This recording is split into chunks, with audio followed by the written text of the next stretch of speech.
Today we got the Tisas PX-5.7 Raptor optics ready model to show you here at WV Guns and Goats. Welcome back everybody, and if you're not a herd member yet, go ahead and headbutt that subscribe button. Now this pistol was supplied to us by Tisas and SDS Arms to bring you this video because there's not a lot of videos out there on this particular model.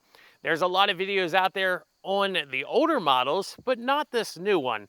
And some of the things they've improved, besides the optics cut, is giving it this heavy bull barrel here. However, if you want to see all the features of this pistol up close and everything that comes in the box with it, well, I've got an unboxing video you'll find linked in the description of this video.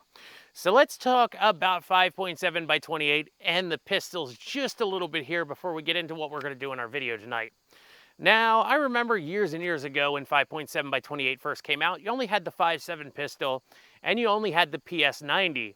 And the ammo was pretty affordable because you only had 2 guns chambered in it.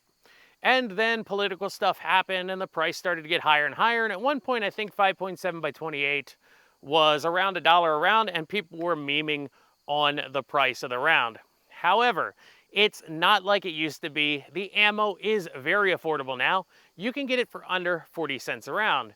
And that's because as time went on, more companies started making handguns for it. Ruger, Smith & Wesson, even PSA were making handguns for the 5.7 by 28. And then more companies started making ammunition for it.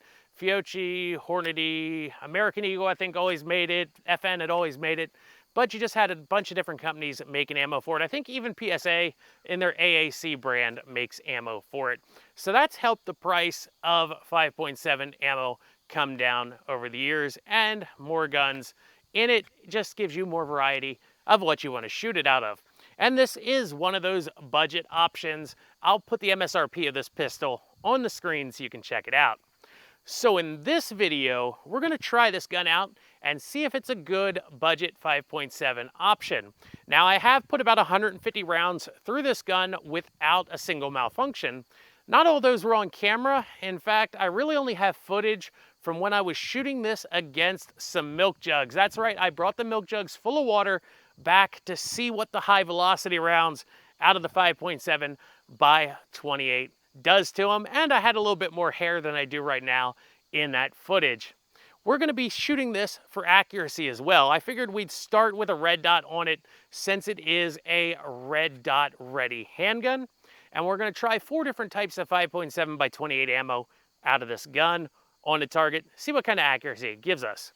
And we're going to chronograph those rounds and see how fast they're coming out of the 5.7 here, because 5.7 by 28 is known to be a high velocity round. We'll see what kind of velocity they're traveling at.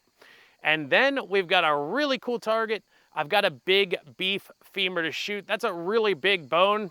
That's what she said. Out of a steer, that's a 1,000-pound animal. So it's not a thin little bone, it's a pretty thick one right there. And we're gonna see what kind of damage 5.7 by 28 does to it.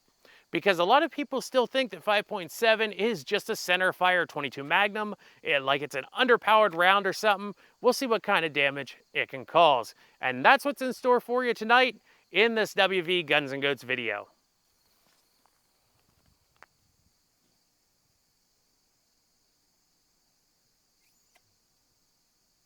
So look at this. I finally picked up a chronograph. This is the little Athlon Rangecraft chronograph. I bought this at Cabela's the other day when I was up there. And a funny story about that, they'll give you a list of these places they say they price match with, but then when you find a better price, it's like pulling teeth to get them to honor that price. Had to show it to the guy, he had to go see his manager, come back, go back, come back again. And then I had to show him 3 different people's phones that showed the discounted price because his computer kept bringing up the same price that they had in store. But I was like, well, look at this on these phones. It's the discounted price. Finally got the discount on it. It's just funny that it took so much work to get them to knock like $50 off the price. But the good thing about it is I got one and I'll be able to give you some velocities from the firearms that we shoot in these videos. All right, I'll give you the accuracy and the velocity at the same time. We're shooting the FN sporting round, the blue tip round. Oh, and we're at about 15 yards.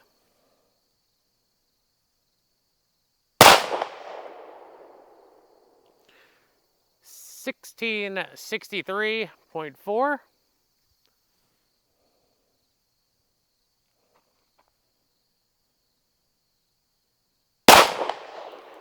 1667.3. 1683.7.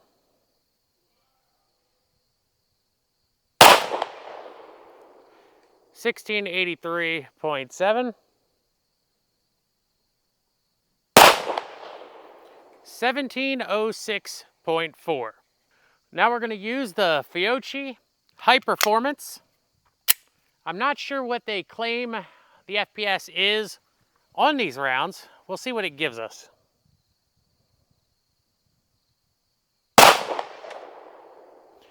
1701.8. 1640.1. 1686.0. 1668.3. 1669.6. And a bonus round, 1675.2. We're shooting the FN brand Full Metal Jacket.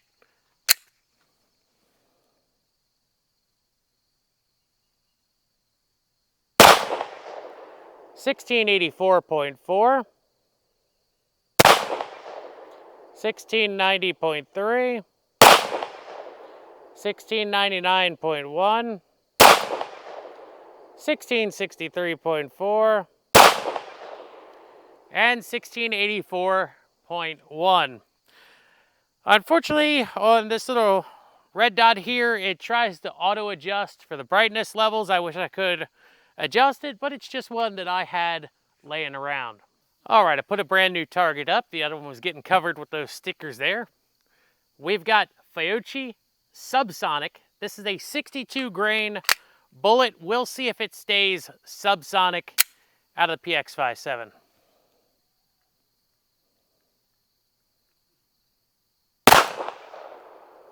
$1061.7,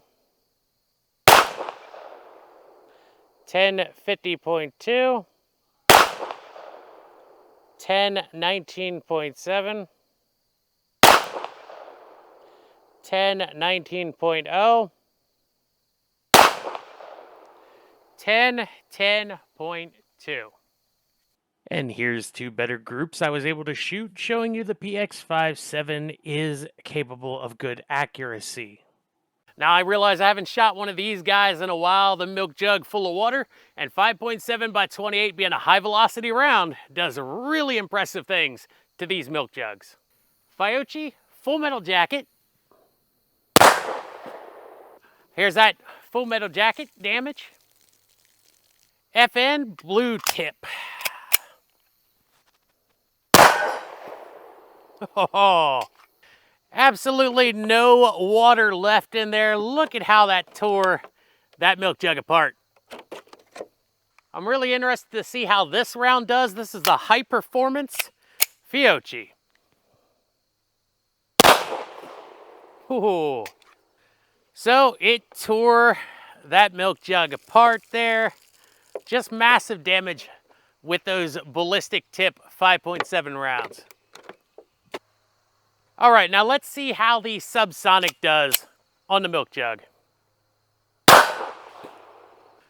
So the 5.7 subsonic still did a number on the milk jug right there.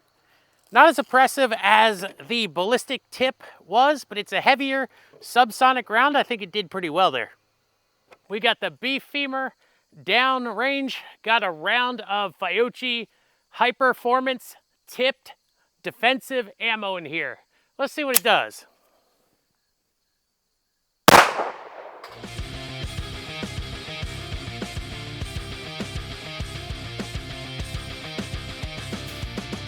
A little bit low. Let's get one of the Full Metal Jacket rounds and we'll aim for right up here, see if we can break this bone with the 5.7 by 28. FN Full Metal Jacket ammo on the bone. Oh yeah, that was much more impressive that time.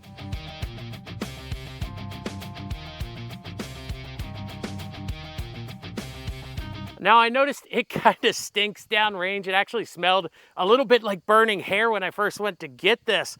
But look at that, much more impressive with the full metal jacket. In fact, I can see part of the jacket inside the bone there.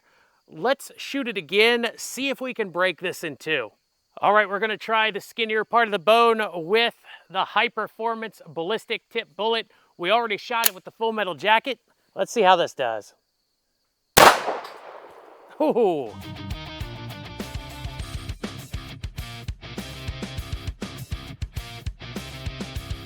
So that high performance did a number on the smaller area of this bone here. There's some of the big fragments in my hand right there, but look at this. We've got this chunk right here hanging off, and there's a bit of the bullet right here by my thumb, and it shattered this right here. Now I know it had already been hit with the full metal jacket, but that high performance just took a huge chunk out of the side of the bone there.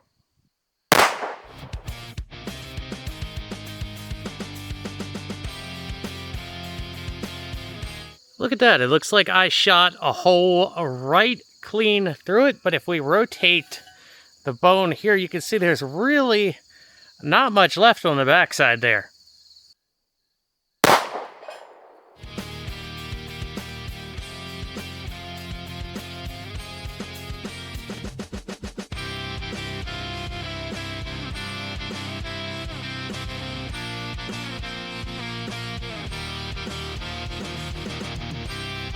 There you have it, everybody. PX-5.7 optics ready by Tisas and SDS. Let's talk about this pistol. Now, we've put about 200 rounds through this pistol. We put about 150 rounds through it to test it out when we first got it. Had no reliability issues when we were shooting it. And then when we were filming tonight, we put about 50 or so rounds through it. Had no problems with it. It didn't matter what kind of 5.7x28 ammo you fed it. It ate everything. Even the subsonic rounds did not give us an issue with the PX-5.7.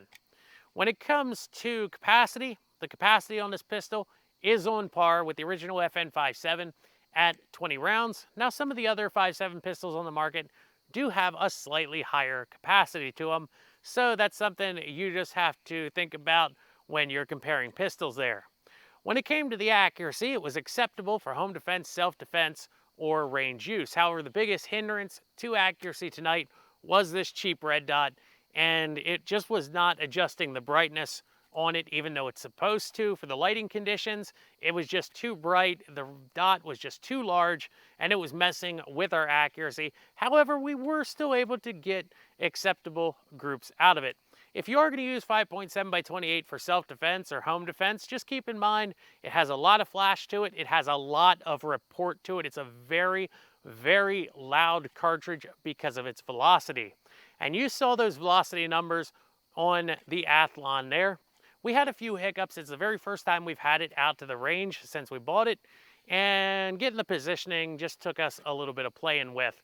But I was able to give you guys the velocity numbers, and this won't be the last time. I'm going to bring it out when I test out a firearm. And that velocity really did a number on those water-filled milk jugs there. It just tore them up there.